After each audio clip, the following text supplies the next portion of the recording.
Friends, आप सबके मन में हमेशा यह बात ज़रूर आता होगा कि श्री कृष्ण जी भगवान होते हुए भी अपनी प्यार राधा से विवाह क्यों नहीं कर पाए, क्यों उनकी प्रेम कहानी अधूरी रह गई। तो चलिए आज हम आपको बताते हैं। लेकिन फ्रेंड, उससे पहले आपसे निवेदन है कि मेरे चैनल को सब्सक्राइब कर लीजिए और बेल आइकन प्रेस कर लीजिए। शास्त्रों में बहुत सी धारणाएँ हैं, जिनमें से ये भी है दोस्तों कि श्री कृष्ण राधा कोई और नहीं, कृष्णा की ही एक रूप थी। स्कंद पुराण में श्री कृष्ण को आत्माराम कहा गया है, अर्थात जो अपने आत्मा में ही रहता है और भ्रमण करता रहता है। उसे किसी अन्य की आवश्यकता नहीं है अनंत के लिए। इनकी आत्मा तो राधा ही है, अतः राधा कृष्ण को कभी अलग नहीं किया जा सकता है। फिर विवाह होना और बिछड़ने का सवाल ही पैदा नहीं होता। लेकिन श्री कृष्ण ने खुद को 2 रूपों में प्रकट किया था।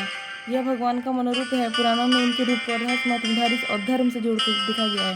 इस कथा के अनुसार राधा गोकुल में रहती थी।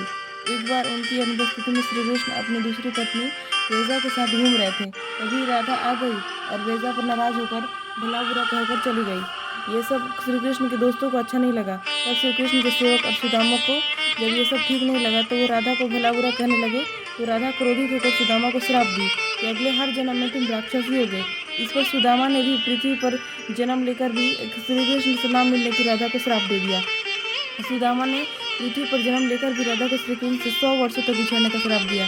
राधा को जब श्राप मिला था तो भगवान श्री कृष्ण ने राधा से कहा था कि तुम्हारा मनुष्य रूप में जन्म तो होगा, लेकिन तुम सदैव मेरे से पास नहीं रहोगी, हमेशा दूर रहोगी। यही कारण है कि राधा और कृष्ण का बचपन में विछोह हो गया। मित्र, यह सब कुछ श्राप के कारण हुआ था, जिसकी वजह से उनके प्रेम अधूरा रह गया। इसलिए दोस्तों, मैं आपसे कहना चाहती हूँ कि किसी के साथ बुरा मत करना, किसी का दिल मत दुखाना कभी। हमें अपने कर्मों का सजा ज़रूर मिलता है, चाहे जल्दी मिले या देर से मिले। कर्म वो फसल है जो इंसान को हर हाल में काटना ही पड़ता है। कर्म के दंड से तो भगवान भी नहीं बच पाए थे।